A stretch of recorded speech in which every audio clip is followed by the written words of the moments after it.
विमानाचा आवाज ऐकून कार्तिक इतका जोरात पळत गेलाय तिकडे. कार्तिक थांब. हे वीर मामा चल पटकन, कार्तिक दादा गेलाय, पटकन चल. पडशील रे.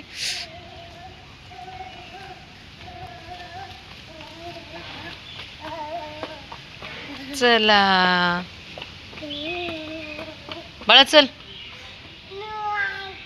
वीर मामाला आणतो ना, ये घेऊन जा.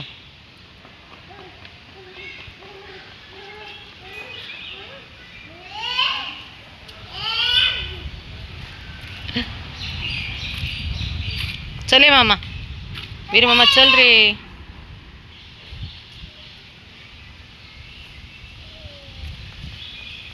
शेपूट नको पकडू बाळा.